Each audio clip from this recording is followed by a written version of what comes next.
Breakfast puppies? This podcast contains adult language and content and is meant for mature audiences. Listener discretion is advised.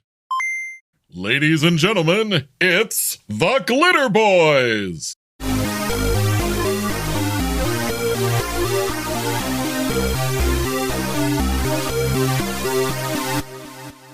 All right, welcome back, everyone. This week, we're talking about one of the other OCCs that we've spoken of quite fondly over this course of podcasting. We're going to talk about the Rogue Scholar. Like the Vagabond that we talked about earlier, the Rogue Scholar is a generalist. The Rogue Scholar is not your frontline warrior.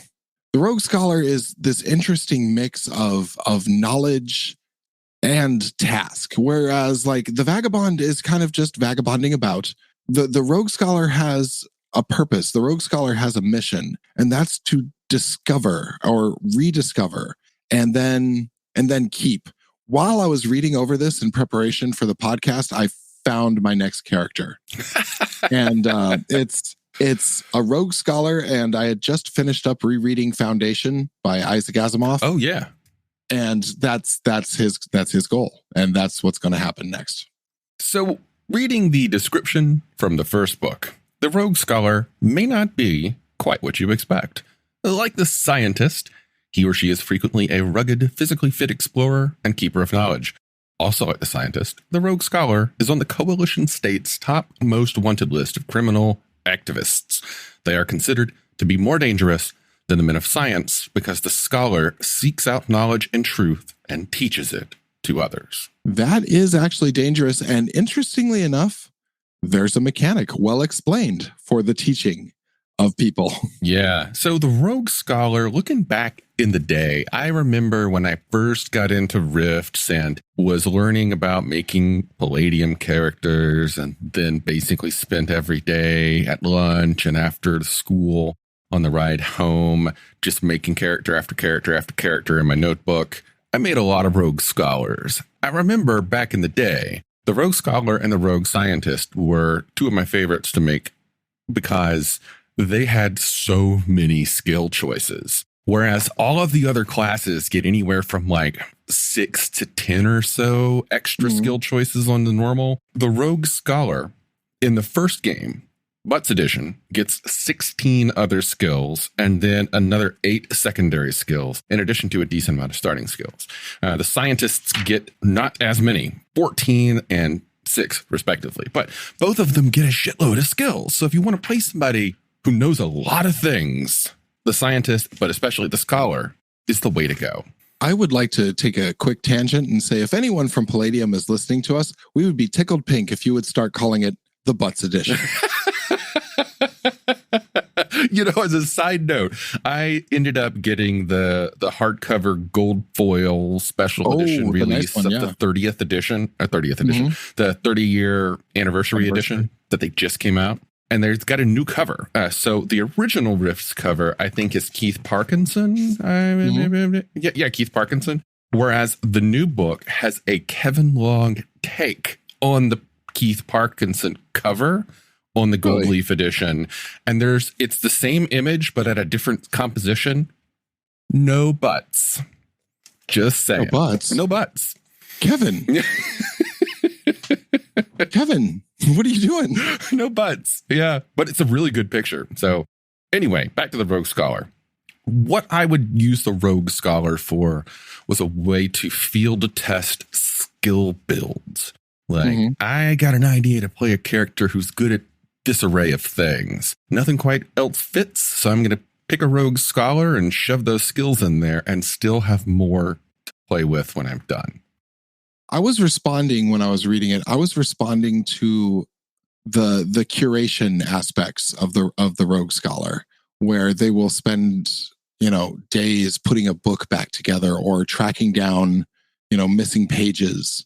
I was also very interested. They actually put a lot of careful thought in this, and I don't know if that's Butts Edition, but some of the things like the black market, their skills are needed. They can volunteer for the black market and get sizable 50% off discounts. Well, that's new. And it's cool. but it's new. Yeah. All of the special OCC bonuses and abilities that are in the Ultimate Edition, from Analyze all the way to the OCC bonuses that they get to their attributes, 100% new to the Ultimate Edition. Interesting. I'd like to talk about comparing the two mechanically. The OG Scholar was a handful of basic core skills, followed by a shitload of skill choices that you as a player got to take on your own. You had a lot of versatility there to build the kind of scholar that you wanted to be. Whereas the Rifts Ultimate Edition Scholar, they get a pretty big overhaul here. They get those new abilities, which are Analyze, Hypothesize, Find the Exotic, which is connected to that black market thing you were talking about, and Recognize Scientific Authenticity and Quality. The original Scholar doesn't get those, but the original Scholar gets more skills. So, okay, a little bit of a comparison. We look at the original Rogue Scholar. OG Rogue Scholar gets 8 pre-chosen OCC skills. They consist of literacy, some languages, some basic abilities like math and computer operation, a single piloting skill, and 2 weapon proficiencies. Really? Yep. The Ultimate Edition, they get 20 pre-chosen skills. Yeah. And 2 specific percentile skills that are unique to them. Now, the original Rogue Scholar then gets 16 OCC-related skills that they get to choose, whereas the new one only gets 11. The original gets 8 secondary skills of choice, whereas the new one only gets 3.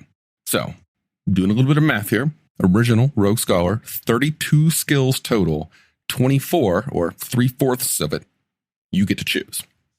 The new one, 36 total skills, so 2 more in the total, but only 14 of those are chosen, or 7/18, not even half of them you get to choose on your own.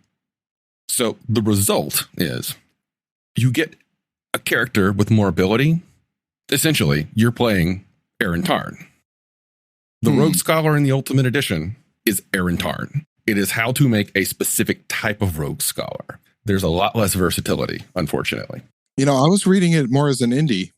A little bit, yeah. Aaron Tarn definitely has some of that Indiana thing going on there, but there's definitely a heavy focus on a specific type of scholastic ability.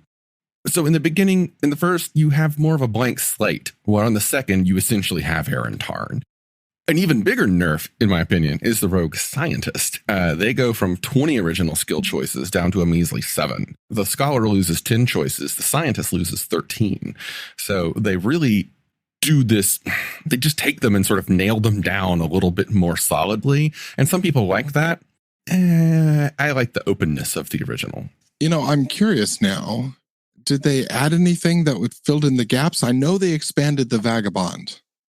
What they added to kind of fill in the gaps with the Rogue Scholar, they gave them the storyteller ability. They gave them the find books and historical artifacts ability, recognize authenticity, and so on. Oh, I mean OCC. Was there someone else that they changed to be that generalist? Oh, well, generalist? No. The Vagabond, I think, would be the closest thing. Mm-hmm. Yeah. The reason I wanted to do the Rogue Scholar first in this batch that we're doing now is that I think that they are a good example, similar to the Dog Boy, of characters that are iconic. But unlike the Dog Boy, the Rogue Scholar is an example of a character that has changed drastically. Mm-hmm. We're going to see several of those in this little stretch. Now I'm kind of curious because I'm not as well versed as you, but I didn't see this as an Aaron Tarn. I saw this as more of a bookish rabble rouser.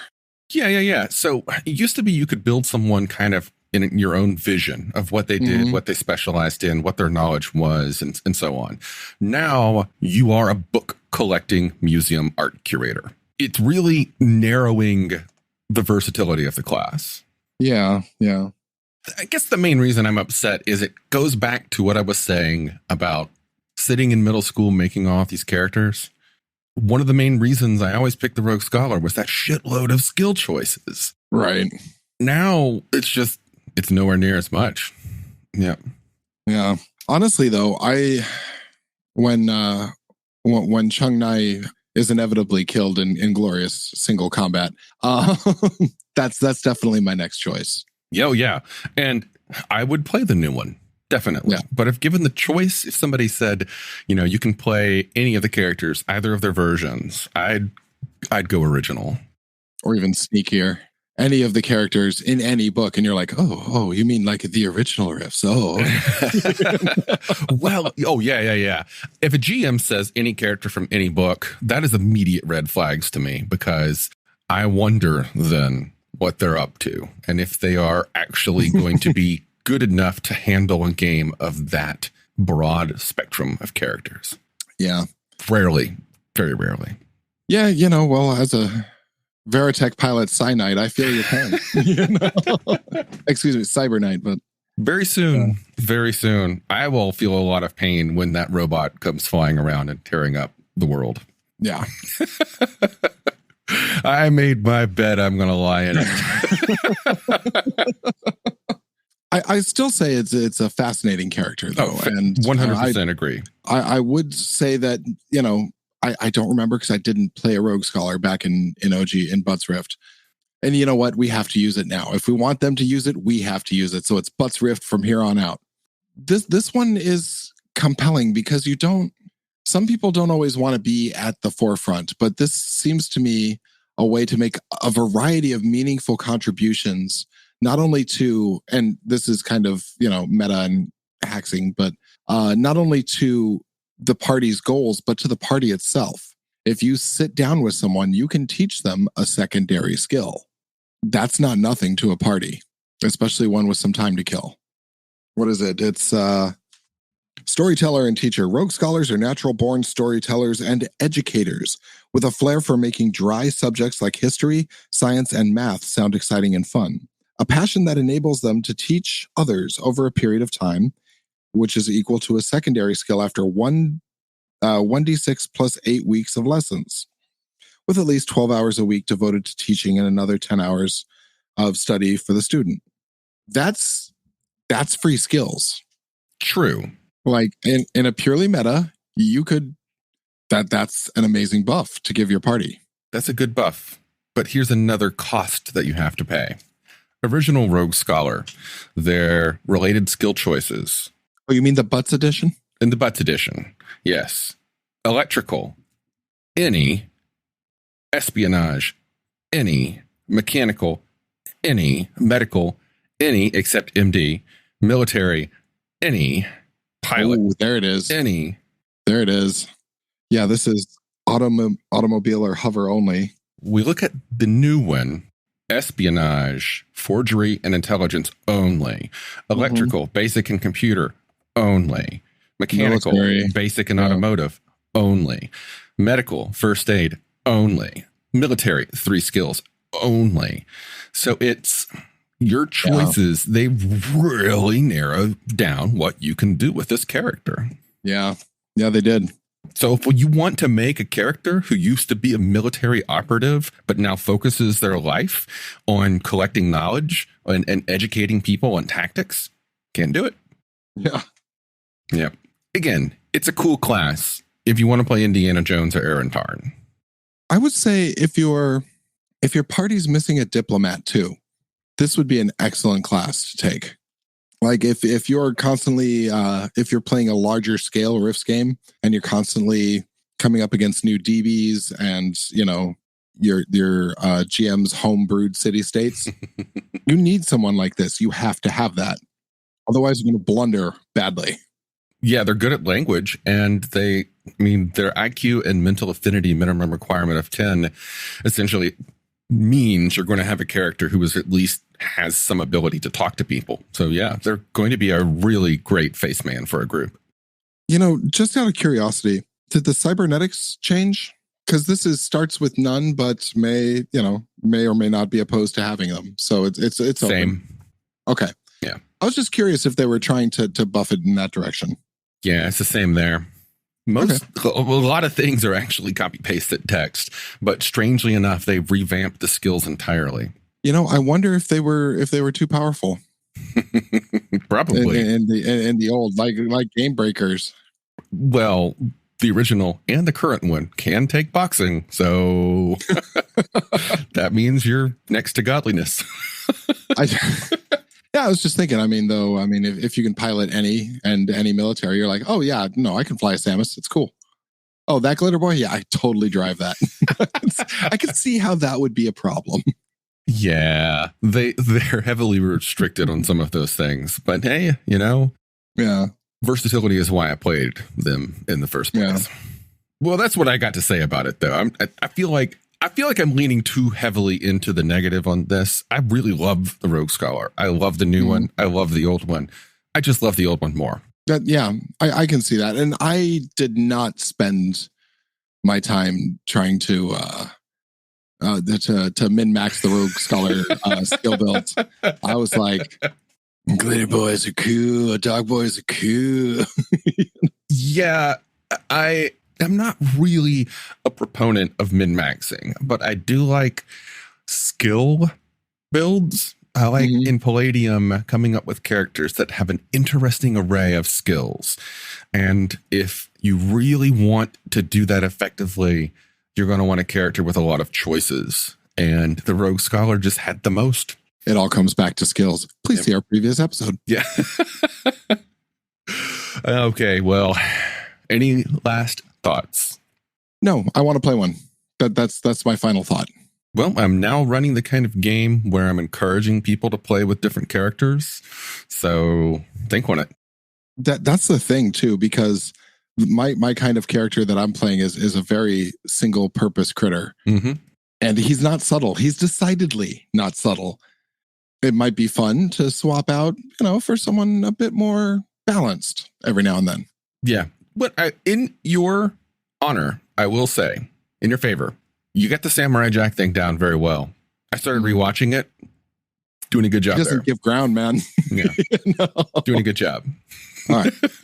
Also, if you've never experienced Samurai Jack and you want a really good cartoon, go watch Samurai Jack. It's really good. Owe it to yourself. Word of caution. It's slower than a lot of modern cartoons. There's a lot of slow pacing, deliberate. That's not a bad thing. I just call it tension building. Yeah. Establishing shots and building of tension. Thank you for listening to our Samurai Jack episode. We should have done that back in Have Movies Will Game. Why do they never make a movie? Anyway, this one's running long. Yep. That was the Rogue Scholar.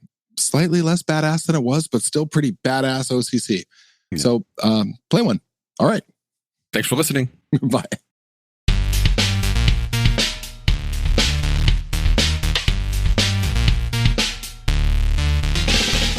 You've been listening to The Glitterbois, a Palladium Books fan podcast. Glitterbois, Rifts, the Megaverse, and all other such topics are the property of Kevin Siembieda and Palladium Books. Please buy all their stuff and help keep them in print and making more games. You can order directly at palladiumbooks.com, and their entire catalog is available digitally at Drive-Thru RPG as well. Our opening music is 8-Bit Bass and Lead by Furby Guy from freesound.org. This closing music is Caravana by Philip Gross, available at freemusicarchive.org. All sound effects used are self-made or acquired via Creative Commons Zero license. If you like what you have heard, find us on Twitter and Facebook as The Glitterbois. That's BOIS. And check us out online at breakfastpuppies.com/glitterbois. And also join us on the Breakfast Puppies Network Discord at breakfastpuppies.com/discord. And if you want to help us out, please spread the word and help us build a community. Thanks again for listening. We'll catch you next time.